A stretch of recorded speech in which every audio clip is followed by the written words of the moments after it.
I now invite His Excellency Mahmoud Abbas, President of the State of Palestine, to deliver a statement via video conference.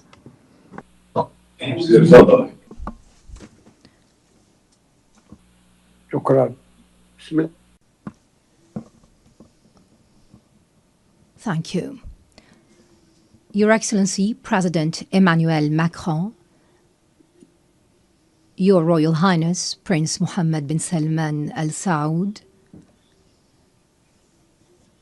Your Highness Prince Saud Faisal bin Farhan, Minister of Foreign Affairs, Your Excellency, Antonio Guterres, the Secretary General of the United Nations, distinguished leaders and heads of delegations, peace, mercy, and blessings of God be upon you. On behalf of the State of Palestine, I would like to express my deepest appreciation for the co-presidency, the United Nations, and all participating states for the historic New York Declaration that was issued during July's conference and adopted by the General Assembly by an overwhelming majority. It marked the beginning of an irreversible path towards ending the humanitarian catastrophe and ending occupation pursuant to international legitimacy and the Arab Peace Initiative. It was the embodiment of an independent state of Palestine with East Jerusalem as its capital, living side by side with Israel in peace, security, and good neighborliness. The declaration stressed that the war against our people must come to an immediate and durable end. It noted that the crimes emanating from the siege, the starvation, and destruction cannot be a means of achieving security. Therefore, we call for a permanent ceasefire.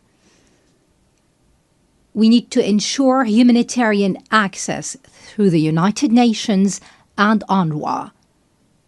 We need to guarantee the release of hostages, all hostages and prisoners, with the withdrawal of the occupation forces from Gaza. We need a start without delay of Gaza and the West Bank reconstruction through the Cairo International Conference.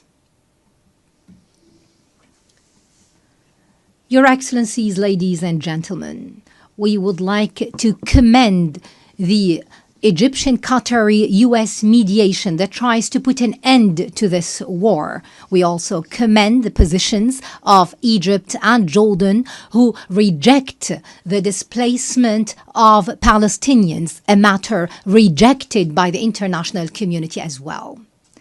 The State of Palestine is the only entity eligible to assume full responsibility for governance and security in Gaza. This comes through an interim administrative committee affiliated to the Palestinian government in the West Bank with Arab and international support and participation. Hamas will have no role in governing. Hamas and other factions must surrender their weapons to the Palestinian Authority. What we want is one unified state without weapons, a state with one law and one legitimate security forces.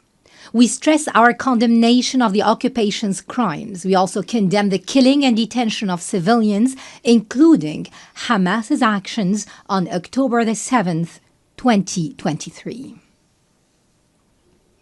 On the other hand, we call for an end to the settlements, the annexation, settlers' terrorism, and the attacks against Islamic and Christian holy sites. We condemn the occupation policies that isolate Jerusalem, Al-Quds, and expand construction on Area E1. We condemn the Israeli narrative on Greater Israel, which flouts international law.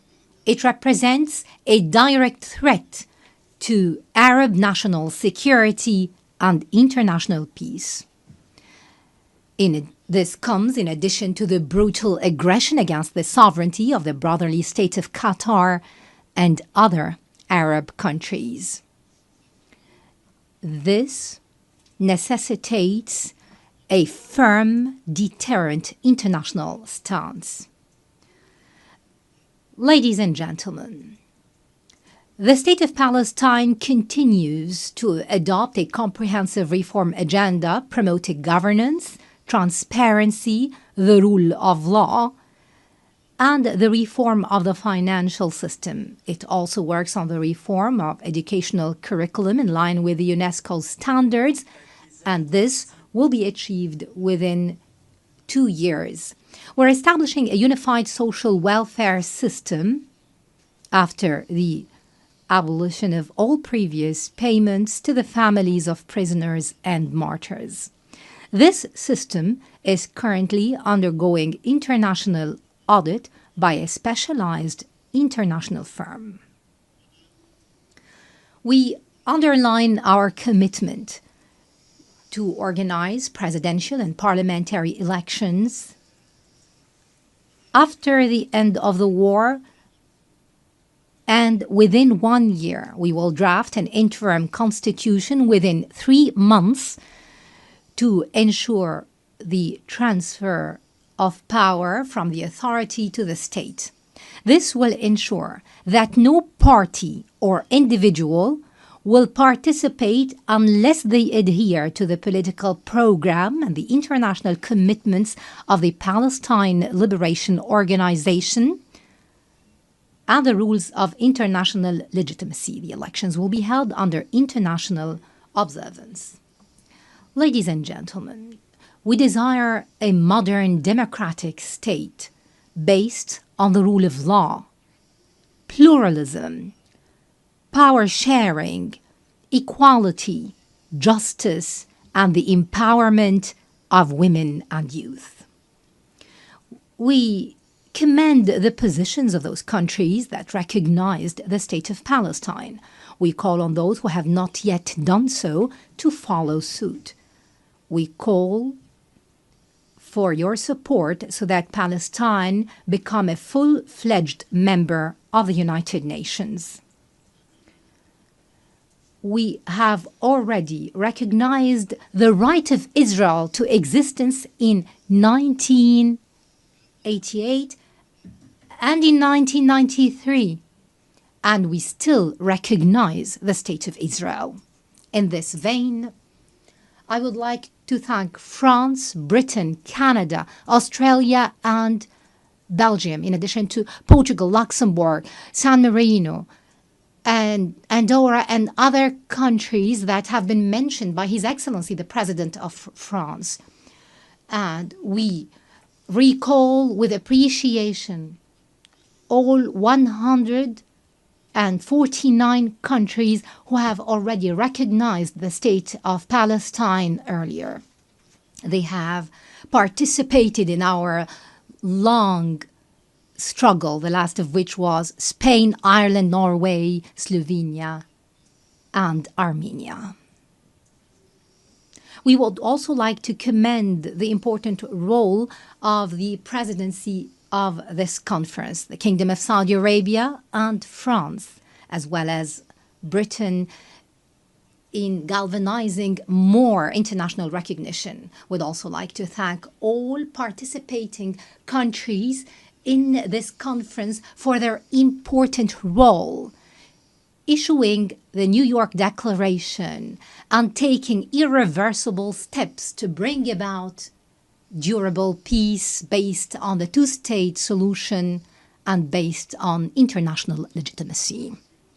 We would also like to commend the role of the brotherly and friendly countries that support our Palestinian cause in the international fora. We would like to commend in particular the role of Algeria, which is assuming the Arab seat in the Security Council. We commend the positions of the peoples and organizations that support the legitimate rights of the Palestinian people to freedom, independence, and statehood.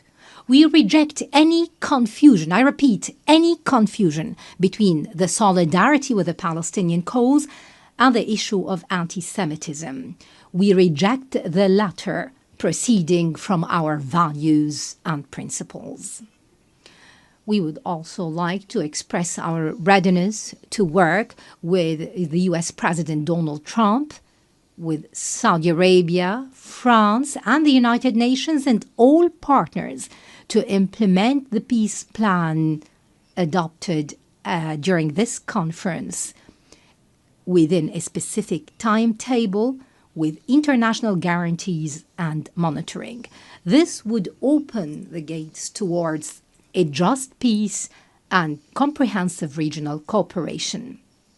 In this regard, I call upon Israel to immediately sit on the negotiating table, to put an end to this bloodshed and bring about just and comprehensive peace.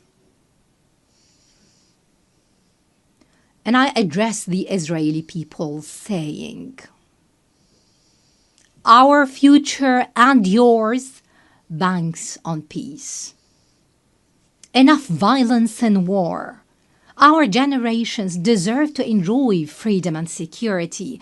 Let the people in our region live in durable peace and good neighborliness. And I would like to seize this opportunity to address all the Jews in the world, wishing them a good new year.